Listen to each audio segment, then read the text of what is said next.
الحمدللہ رب العالمین والعاقبۃ للمتقین والصلاۃ والسلام علی رسول الکریم اما بعد۔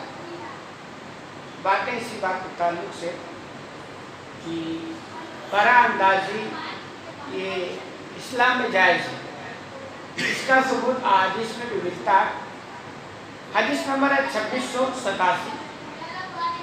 خارجہ بن زید الانصاری بیان کرتے ہیں ان ام الاعلیٰ امرأۃ من نسائہ، کہ ام اعلیٰ یہ نام ہے، ان کے رشتہ داروں میں سے ایک عورت ہے، قد بایعت النبی صلی اللہ علیہ وسلم، جنہوں نے نبی کریم صلی اللہ علیہ وسلم سے بیعت کی تھی۔ بیعت کا مطلب ہوتا ہے کہ جب بھی کوئی ایمان لاتا مسلمان یا عورت، تو عام طور پر وہ عہد کرتا تھا، نبی کریم صلی اللہ علیہ وسلم اس سے عہد لیتے کہ عہد کرو کہ ہم سچ بولیں گے، جھوٹ نہیں بولیں گے، زنا نہیں کریں گے، چوری نہیں کریں گے۔ عام بیماریاں اس سماج میں پائی جاتی تھی نا، تو آپ نے کہا ایمان لانے کا مطلب صرف کلمہ پڑھ لینا نہیں ہے، جیسے ہم لوگ سمجھتے ہیں کہ بس نام رکھ لیا مسلمان کا تو ہم مسلمان بن گئے اور میرا پار ہو جائے۔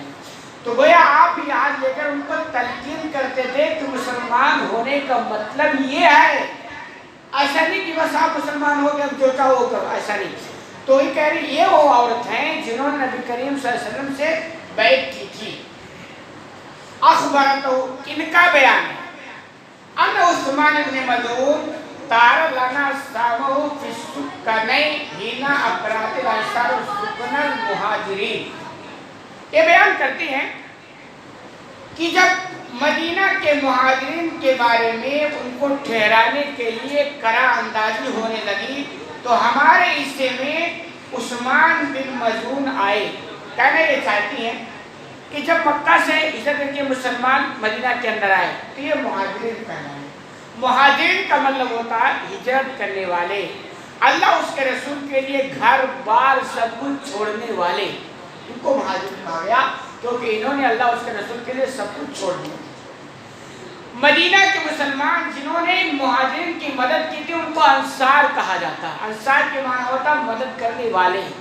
چونکہ انہوں نے جس طرح مدد کی اپنے مہاجرین بھائی کی، ایسی مدد تاریخ میں بڑی مشکل سے ملا سکتی ہے۔ تو جیسے مہاجرین کا بہت اونچا مقام ہے ہجرت کرنے کی وجہ سے، ایسے انصار کا بھی بڑا اونچا مقام ہے جنہوں نے اب ایسی بات ہے کیسی مدد کی۔ تو کہہ رہے ہیں پھر ان کے رہائش کا، ان کے کھانے پینے کا کئی مسائل ہونے سے کہ ہوا قرار اندازی کر لیتے ہیں، جو جس کے حصے میں جائے وہ اس کو ٹھہرا لے اپنے گھر۔ تو ام اعلیٰ کہتی ہے جب قرار اندازی ہوئی تو ہمارے حصے میں عثمان بن مظعون آئے، یعنی ان کو ہم نے ٹھہرایا۔ قالت ام اعلیٰ بیان کرتی ہیں فسکنا عندنا عثمان بن مظعون، تو ہمارے یہاں عثمان بن مظعون ٹھہر گئے، یعنی ہمارے حصے میں آئے۔ تو باب سے تعلق ہے قرار اندازی کہ قرار اندازی یہ فیصلے کا ایک طریقہ ہے، تو اس طرح ہمارے حصے میں وہ ٹھہر گئے۔ فشتکا، بہرحال ٹھہرے رہے، پھر وہ بیمار ہو گئے۔ بیماری تو لگی رہتی ہے، خاص طور پر اہل ایمان کی تو اور ہی کچھ آزمائشیں ہوا کرتی ہیں، تو ایسا نہیں کہ کوئی مومن بن جائے، سچا پکا مومن ہو جائے تو اس کو بیماری نہیں، بیماری سب کو لگتی ہے، خاص طور پر جتنا مضبوط ایمان ہوگا اتنی بڑی آزمائش ہوگی۔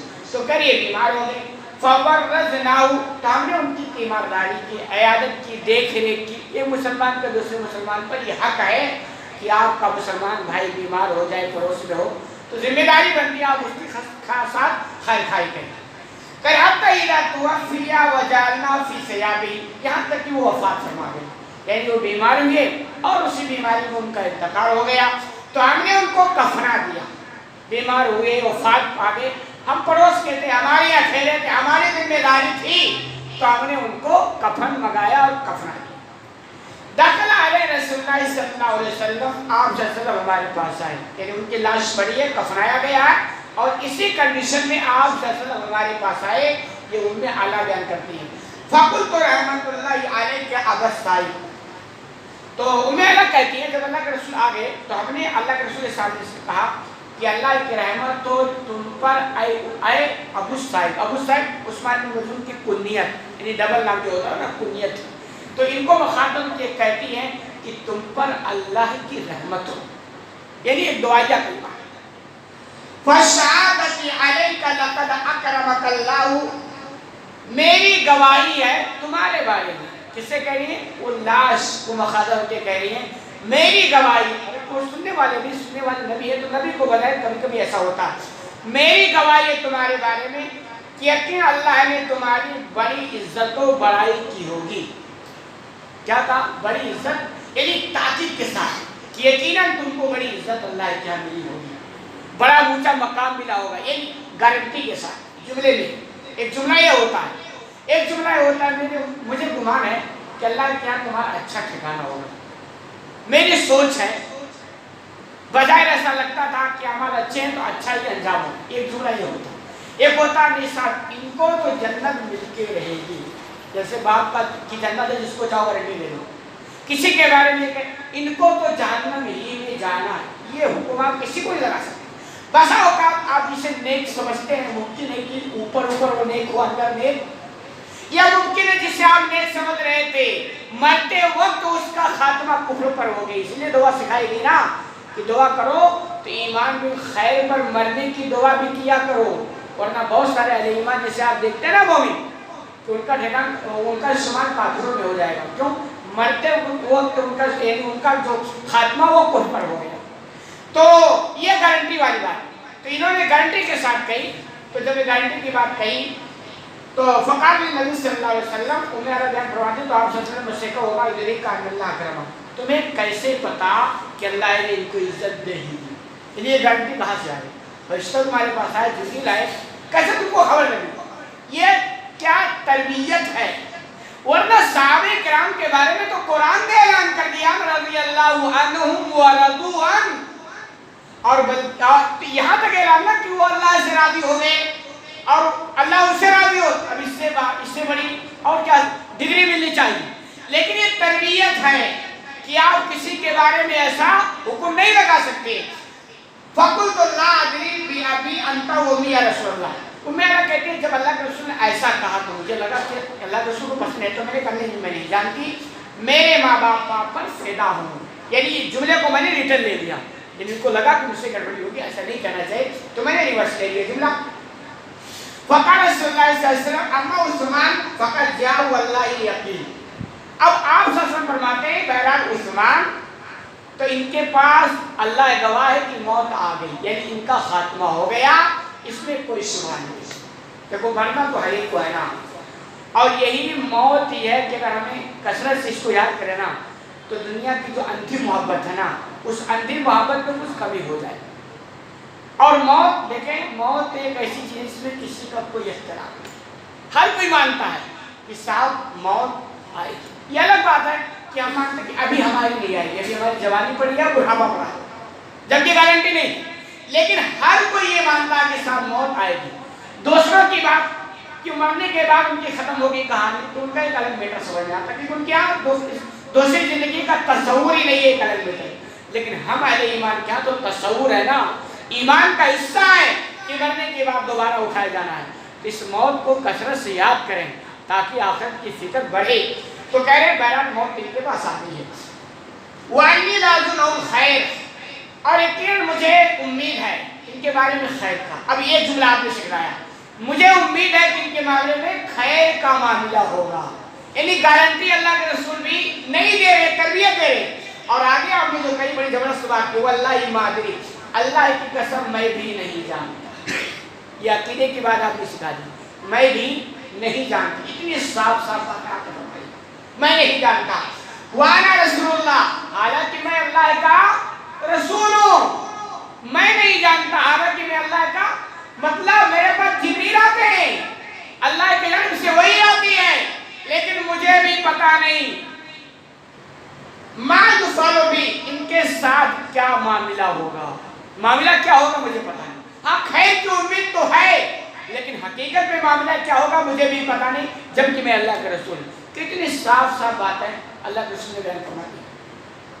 قالت واللہ الا اسکی آدم بعد وابلا. یہ ساری باتیں سننے کے بعد ہمیں آگے فرماتے ہیں کہ اللہ کی قسم میں اب کسی کے بارے میں اللہ کے نزدیک صفائی نہیں بیان کروں گی، یعنی کسی کے بارے میں ایسی گارنٹی نہیں دے سکتا. یہ تعلیم سیکھنے ہمارے یہاں نا، وہ تو بندہ جنتی ہے، آپ کو کیا پتا جنتی ہے کہ جہنمی ہے، یا کسی کے بارے میں آپ کہیں وہ تو صاحب جہنمی ہے، آپ کو نہیں کہنا چاہتے. آپ کہتے تو نہیں کہنا چاہیے، پوری زندگی کفر میں ڈوبی ہے، شرک، وہ ٹھیک ہے، لیکن کیا کرتا ہے مرنے سے پہلے اس نے توبہ کر لی ہوگی۔ اللہ کیا معاملہ کیا جانتے ہیں؟ اللہ کیا معاملہ، کبھی کسی کی ایک نیکی پسند آ گئی نا تو اللہ اس کی عوض میں اس کے سارے گناہوں کو ڈیلیٹ کر سکتا ہے۔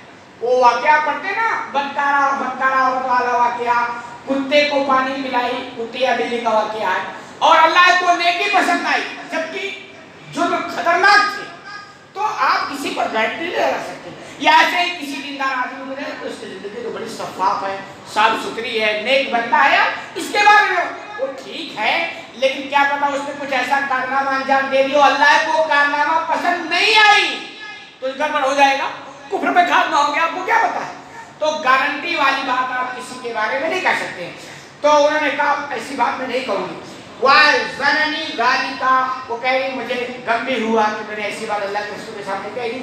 کارن فَلِمْتُ فَعَرِيتُ الْعُثْمَانَ عَيْنًا قَدْرِي، وہ بیان کرتی ہے میں سو گئی، یہ اپنا ایک واقعہ کہ میں سو گئی اور میں نے خواب میں عثمان کے لیے دیکھا کہ ایک نہر جاری ہے، یہ خواب دیکھ رہی ہیں کہ میں سوئی تو خواب میں مجھے نظر آ گیا، تو کہہ رہے فَجِئْتُ إِلَىٰ رَسُولِ اللَّهِ صلی اللہ علیہ وسلم فَأَخْبَرْتُهُ، تو میں بھاگتے ہوئے اللہ کے رسول صلی اللہ علیہ وسلم کے پاس آئی اور ان کے واقعہ بتایا کہ ایسا ایسا میں نے دیکھا ہے۔